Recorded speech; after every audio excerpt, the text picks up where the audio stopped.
Hello అండి. Hello అందరికీ. ఎలా ఉన్నారు? అందరూ బాగుండాలని కోరుకుంటున్నాను. ఇవాళ నేను మీతో కొన్ని విషయాలు షేర్ చేసుకోవాలనేసి అనుకుంటున్నాను.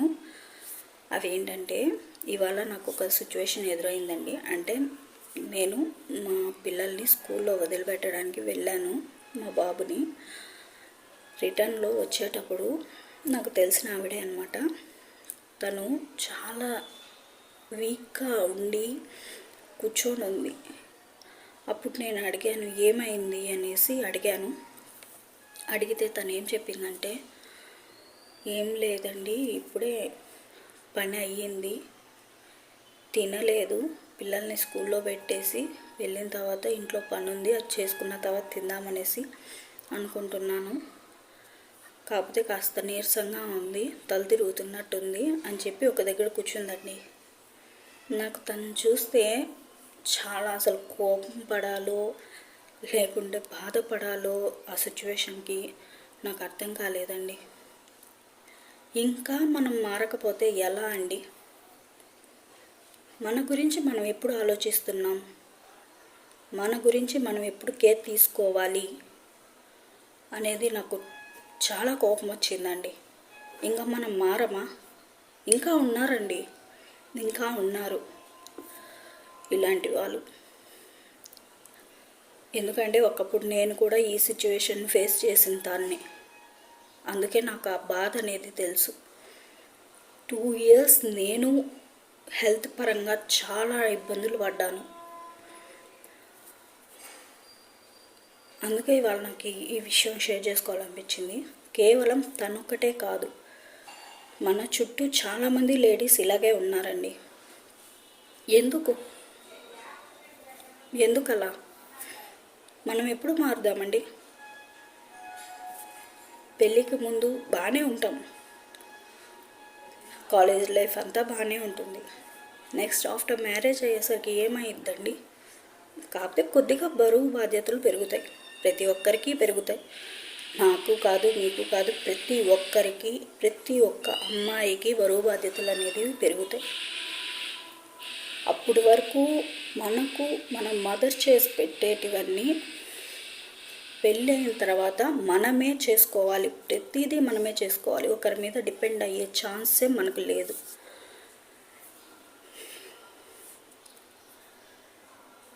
కావచ్చు, చేసుకుంటున్నాం, మనల్ని మార్చుకుంటున్నాం, అన్నీ చేసుకుంటున్నాం.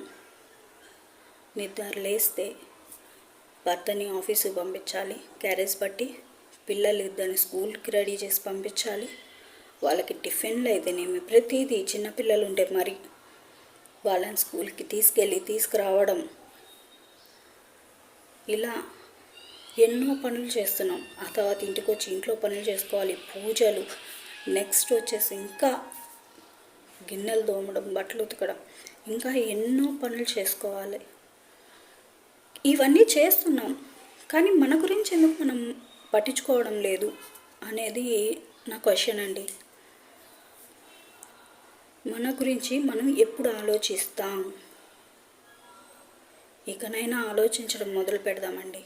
ఎప్పుడూ ఉండే పనులేగా, ఈరోజు అయిపోయేది లేదు, రేపు వచ్చేటివి లేవు కొత్తవి. రోజు జరిగే పనులే ఇవి, రోజు జరిగే రొటీన్సే ఇవి.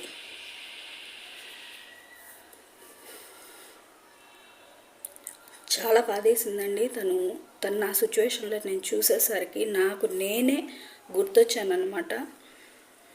ఇందా జరిగి కూడా మనం ఏం సాధించామండి? ఒకటి చెప్పండి, ఏం సాధించాం మనం? స్ట్రెస్, డెలివరీస్ తర్వాత వచ్చే బాడీలో చేంజెస్, హార్మోనల్ ప్రాబ్లమ్స్, ఇవన్నీ ఎందుకు? మన వల్లే కదండి జరుగుతున్నాయి. కొంచెం పని లేట్ అవ్వచ్చు, కానీ ముందు మన గురించి మనం ఆలోచించాలి కదా. టైంకి తినాలి కదా, టైంకి పడుకోవాలి కదా. కంపల్సరీ టైంకి తినడం, కంపల్సరీగా నైట్ నిద్రపోవడం, అది కూడా time to time 7 to 8 hours compulsory నిద్ర అనేది ఉండాలండి ప్రతి లేడీస్కి. అప్పుడే మన హెల్త్ బాగుంటుంది, మన బాడీ కూడా బాగుంటుంది.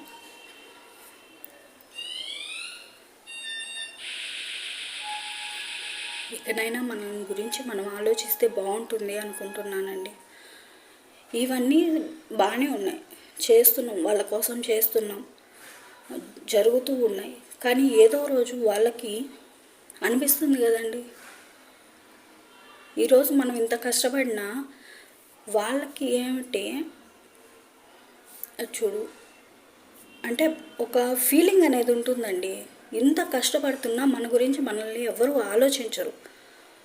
అరే చూడు, ఆ బాడీ చూడు ఎలా ఉన్నావో, నలుగురిలో తీసుకెళ్ళాలంటే ఎలా ఉంటుంది, అరే ఆ ఫేస్ చూడు ఎలాగుందో, వాటికి ఏదైనా పుయ్యొచ్చు కదా. రేపు మన పిల్లలే మనల్ని అడుగుతారండి. ఇప్పుడు చిన్న పిల్లవాళ్ళు, వాళ్ళ గురించి మనం ఇంత కేర్ తీసుకుంటున్నాం, రేపు వాళ్ళు మనల్ని క్వశ్చన్ చేస్తారు కొంచెం పెద్ద అయితే. ఏంటి అంటే, ఏంటమ్మా ఇలా తయారవుతున్నావు, ఏంటమ్మా ఫేస్ మీద అలా ఉంది, కొంచెమైనా కేర్ తీసుకోవాలా లేదా, ఏంటిమ్మా ఇలా ఉంటే ఎలా, నా ఫ్రెండ్స్కి ఎలా పరిచయం చేయాలి. ఈ క్వశ్చన్స్ అన్నిటికీ మనం సమాధానం ఇవ్వాల్సి ఉంటుంది కంపల్సరిగా. ఆ రోజు వాళ్ళకెవరికి గుర్తు రాదండి. మనం నిద్రలేసి వాళ్ళకి చేసే పనులు, ఇంట్లో చేసే పనులు, వాళ్ళ డెలివరీస్ వల్ల మనకి బాడీలో చేంజెస్ జరగడం, ఇవన్నీ వాళ్ళకి ఏది గుర్తు రాదు. ఓకేనా, అర్థమవుతుందా? అదండి, కనీసం ఇప్పటికైనా మారండి. మన గురించి మనం కొంతలో కొంతైనా ఆలోచిద్దాం. ఇంకా కొందరు ఉన్నారండి, ఎలాంటి వారంటే హస్బెండ్ వచ్చే వరకు, ఆఫీస్ నుంచి వచ్చే వరకు తినకుండా కూర్చునేవాళ్ళు. ఎందుకు ఇలా చెప్పానంటే, నేను కూడా 2 years బ్యాక్ ఇలాగే ఉన్నానండి.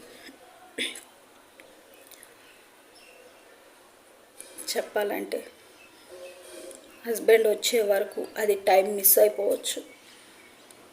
అవునా, మార్నింగ్ 8కి తినాల్సింది, లేదు 9కి తినాల్సిందా బ్రేక్ఫాస్ట్, 11కి 11:30కి తినేది. నెక్స్ట్ ఆఫ్టర్నూన్ లంచ్ అనేది ఇంకా 11:30కి తింటే ఇంకా ఆకలి ఎక్కడ ఉంటుందండి. ఇంకా లంచ్ అనేది 3:30కో 4:30కో వెళ్ళిపోతుంది. ఇంకా 3:30 4:30 ఆ టైంలో తిని ఇంకా మనం ఎప్పుడండి ఎక్సర్సైజెస్ కానీ ఇట్లాంటివి చేసుకోవాల్సింది? బాడీ మీద కేర్ తీసుకోవాలి కదండి. ఆ తర్వాత మళ్ళీ 4:30 అయిందా, ఇంకా నైట్ డిన్నర్ అయితే ఏకాడికి 10. ఏమంటే వండి పెట్టిన తర్వాత ఇంట్లో పనులు, పిల్లలు హోంవర్క్స్ రాయించాలి. నెక్స్ట్ హస్బెండ్ వచ్చిన తర్వాత ఆయనకి ఏదో కొత్త సేవలు చేయాలి. అండ్ నెక్స్ట్ పిల్లలకి పెట్టాలి, ఆయనకి పెట్టాలి, ఆయన తిన్న తర్వాతే తినాలి. ఇది తిన్న తర్వాత తిన్నామా అంటే అది కూడా ఉండదండి. తిన్నాటివన్నీ క్లీన్ చేసుకోవాలి, తర్వాత ఇల్లు తుడుచుకోవాలి, తర్వాత తినొచ్చు కదా అంటే మనకు ఓసిడి ప్రాబ్లం ఒకటి ఉంటుందండి. ప్రతి ఒక్క లేడీస్కి ఓసిడి ప్రాబ్లం ఉంటుందన్నమాట. ముందు పనులు అయిపోవాలి, ఆ తర్వాత కడుపులోకి వెళ్ళాలి ఏదైనా సరే. ఇలా చేసుకొని మనల్ని మనం మిస్ అవుతున్నాం. మన గురించి మనం ఆలోచించడం తగ్గిపోయింది. కంపల్సరీ మన గురించి మనం ఇంకనైనా ఆలోచిద్దాం. వీటి వల్ల నష్టాలే తప్పితే ప్రయోజనాలు ఏమన్నా ఉన్నాయండి? టైం టు టైం తినకపోతే ఎంత మన బాడీ ఎలా ఫీల్ అవుతుందో తెలుసా? సరిగా నైట్ టైం నిద్రపోకపోతే ఎలా ఉంటుందో తెలుసా? స్ట్రెస్ ఎక్కువైపోతుంది, హార్మోనల్ ప్రాబ్లమ్స్ వస్తాయి. హార్మోనల్ ప్రాబ్లమ్స్ కాస్త బరువు పెరిగిపోవడం వల్ల షుగర్లని, బీపీలని, కొలెస్ట్రాల్స్ అని, థైరాయిడ్స్, ఇంకా చాలా. ఇప్పుడైతే మరి క్యాన్సర్ 100లో 60% లేడీస్కి క్యాన్సర్ వస్తుంది. అది కూడా చిన్న వయసులోనే. ఎందుకు వస్తుంది ఇదంతా? మనం చేసే నిర్లక్ష్యం వల్లే, మన గురించి మనం ఆలోచించుకోకపోవడం వల్లే ఇంత నష్టం జరుగుతుంది. ఇప్పుడు మనం వాళ్ళ కోసం ఇంత చేస్తున్నాం, రేపు మనకి ఏదన్నా అయితే వాళ్ళు మన మీద డిపెండ్ అయి ఉన్నారు. మరి వాళ్ళ గురించి ఎవరు ఆలోచిస్తారండి? మన పిల్లల గురించి ఎవరు ఆలోచిస్తారు? మన హస్బెండ్ గురించి ఎవరు ఆలోచిస్తారు? సో ప్లీజ్, ఇకనైనా మన గురించి మనం ఆలోచిద్దాం, మనల్ని మనం మార్చుకుందాం. మనమేం బాధ్యతలను వదిలిపెట్టవలేదండి.